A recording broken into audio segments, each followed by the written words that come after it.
Welcome to yet another class on English grammar, where today we will be discussing the part of speech verb. Before starting the class, I would like to bring your attention to the class on parts of speech, where the teacher who took that class described the verb to the mother in the family. So, who is a mother? She is the action girl in the family. She is running around in the family doing or managing everything inside the family. When someone is sick, she is a nurse or a doctor. When inside the kitchen, she is a master chef. While teaching the kids, she is a teacher. And she is the overall she is the one who takes the overall responsibility of the family in terms of action.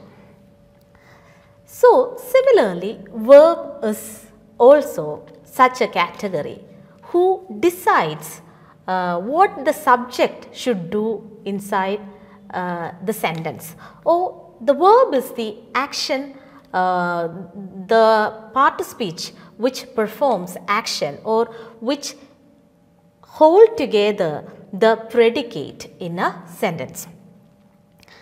When I gave the analogy of the mother as a person who is taking care of the family, don't think that I am propagating the patriarchal ideology. For the sake of giving an example, I simply gave that example. A father definitely can do all these things, and he can also perform all these actions or functions inside the family. But when talking about the verb, it is like the mother who has different attires, or who has different roles on different occasions. Verb is also similar to that. It has a basic form like the mother. The mother is a basic form, and it can take many assumed forms as well. Or you can use a very simple example like you will be dressing differently on different occasions. For example, you will wear casual dress on such occasions where you can wear a casual dress, you have formal wearing, you have semi-formal dresses. So, verb is also similar to that. It has a basic form or a basic form and it has many assumed forms. So, today we are trying to look into detail the basic form of the verbs. Basic form of the verb as well as its assumed forms, or in these sessions on verb, that is what I am trying to do. So, the first division or categorization of the verb is into two. Like there are two types of verbs. They are action verbs and state verbs. Action verbs can also be or is also known as dynamic verbs, and state verbs or stative verbs. This is the first broad categorization of verb, that is to action verbs and state verbs. So, what is a verb? Verb is the word in a sentence or the part of speech which indicates the action or state of being. Verb indicates action or state of being. State of being simply means the situation.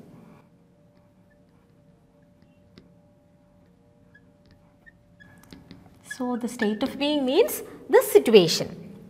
So, it basically, the verb tells us what the subject is doing, what action or what is the subject doing. That is what the information, or that is a primary information which we gets from the verb. So, we said that the first categorization is verbs can be divided into action verbs and state verbs. Action verbs are simply the verbs which shows physical activity. Physical activities like cry, dance, run, cry, dance, run. So, where there is a physical activity. So, such words are known, or such verbs are known as action verbs. And state verbs or stative verbs, it actually expresses a situation. Like, what do you mean by a situation? I'll give you an example. For example, I have a car. So here the verb is have, and this have is not having, or it is not performing any sort of action. It is not performing any action, but it gives you an idea about the subject or the state of being, or something which the subject performs. So like, something which the subject owns. Like, so that is what you mean by state of being. Then another example, it appears to be raining. It appears to be raining, where appears is a state verb or a stative verb. Here you do not get, you cannot see any physical activity there, but you are getting more information about the subject, the current situation. So that is what you mean by a stative verb. And action verbs are like very simple words like Ramya danced. Ramya danced, where danced is the action verb and there are some physical activities happening there. So Ramya dance is a sentence where you have used a action word. Then Renu eats chocolate. Renu eats chocolate, where a physical activity like eating is happening. Someone is eating chocolate, or Renu eats chocolate. Simple present tense is used there. And why this categorization is significant? The categorization is significant because there is a rule regarding the use of stative word and the stative verb and the action verb. There is a rule that, and it is an important rule in English, and majority of us commit mistake. We actually do not know that particular rule, that a stative verb cannot take the continuous form of the verb. What do you mean by that? Continuous form means a stative verb cannot use the ing form. The ing form of the verb cannot be used in stative verbs, but that is a common mistake everyone or majority of the non-native speakers commit. Example, you can use, we will look into the first example. Sorry, I forgot to use I have a car. Okay, it is I have a car. Okay, so if I am saying I am having a car, this is a wrong usage. You cannot say that, because as per the rule here, have is a stative verb. It is a stative verb. It shows a state of being, and if I say I am having a car, that is a wrong usage. For example, then look into the next example. It is appearing to be raining. This is also wrong, because a stative verb cannot assume the form of the continuous tense. So this is wrong. You cannot use it. But look into the action verb, where in this particular sentence I can say Ramya is dancing. There is nothing wrong in saying it, because it is an action verb. So action verbs, or Renu is eating chocolate. It is correct. Renu is eating chocolate. So the thing is that the rule which we have to keep in mind is that the stative verbs cannot assume or cannot take the ing form of the verbs. So, this is a common mistakes which we commit while using the verbs. And there are certain stative verbs, or there are certain verbs which can use what you say, which can be used as, or which can act both as a stative verb and a dynamic verb. Example is have is a very good example for the same. Here when you use the verb have using the meaning on, it is a stative verb because it uses the meaning on. But this have can be used as a dynamic verb when I say I am having a bath. It is a part of an expression, and at the same time a physical activity or physical action is taking place, where here there is nothing wrong in saying I am having a bath. Another word is think. Think about the word think, where it can be used both of us as stative verb and a dynamic verb.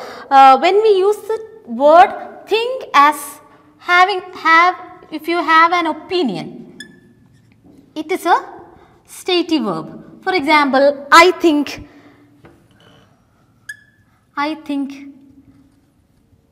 that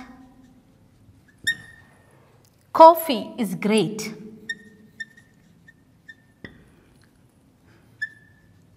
Here you are expressing, here the think is a stative verb because you are expressing your opinion.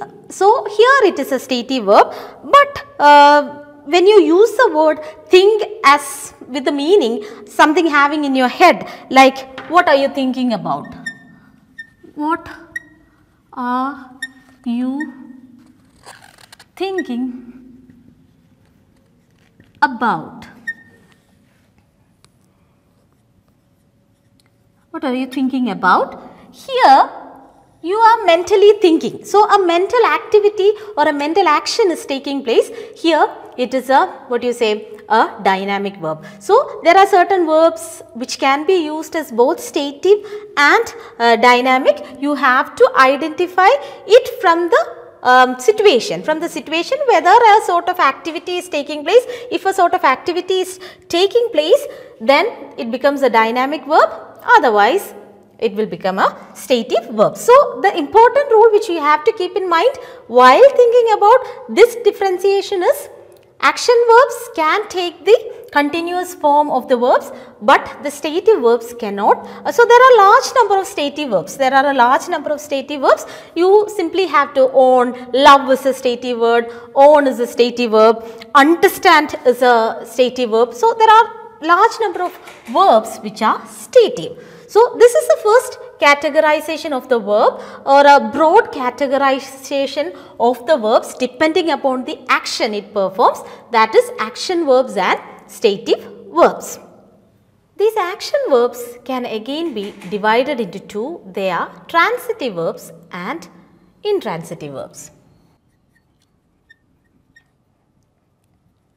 So, remember, the action verbs are the verbs which can be divided into transitive verbs and intransitive verbs. So, what is a transitive verb? Transitive verbs are the verb, or it is a verb which has a direct object. So, hope you remember the class on what is a sentence, where we talked about an object, we talked about direct object and indirect object. So, transitive verbs are simply the verbs which transitive verbs are the verbs which have a direct object. I will give you an example. Hannah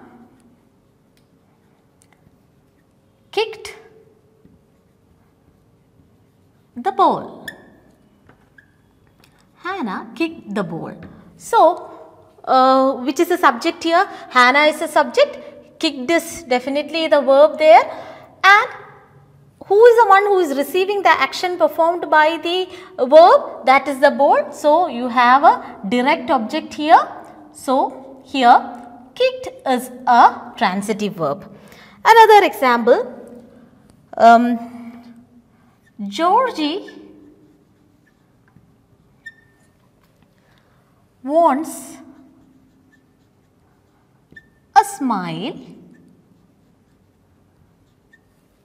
from Jidin. So, here which is a subject? Georgie is a subject, wants is a verb, and which is the direct object? Georgie wants what? It is a smile. It's not, Jidin is not the direct object, it is smile is the direct object, and Georgie wants a smile from Jidin. So, here this is a transitive verb. Another example, Nikki gives the gift to his mother. So, here Nikki is a subject, gives is a verb, and which is a direct object? Nikki is giving what? Giving the gift. So, gift becomes the direct object, and these verbs are the transitive verbs. So, the only rule in which you can understand or you can identify a transitive verb is that the transitive verbs should have a direct object. It should have a direct object. Such verbs are known as transitive verbs. So, what will be naturally the intransitive verbs? Intransitive verbs are simply the verbs, they are the action verbs which cannot, or which does, action verbs which do not have a direct object, which do not, intransitive verbs do not take direct objects. Intransitive verbs do not take direct objects. Example is, the old woman laughed loudly. The old woman laughed loudly. So, please check whether this sentence has any object. No. What is this lovely? Sorry, loudly. Sorry. What is this loudly? Loudly is not the object. It is actually the adverb here. It is functioning as, it is actually describing the laugh, or no one else is receiving this laugh. You are simply describing, what do you say, the verb laugh, and so it is an adverb here, right? It is an adverb here. So, this verb, because since this verb does not have a direct object, this is an intransitive verb. Another example, Anne laughed. Anne laughed. It is a very clear example of not having an object, or direct object or indirect object. Here this laughed is the, what you say, the intransitive verb. Then Ryan sneezes with violence. Ryan sneezes with violence, and here also this sneezing is the intransitive verb in this sentence, wherein this with violence is an adverb which is describing, what you say, the sneeze. So, that is a categorization of transitive verbs and intransitive verbs. Transitive verbs are the verbs which have a direct object, and intransitive verbs are the verbs which have, or which do not have which do not have a direct object. So, in today's class, what we have discussed is, we talked about what a verb is, then we discussed about the broad classification of the verbs into two, they are action verbs and state verbs. Then we again discussed about yet another categorization of the action verbs which are transitive and intransitive.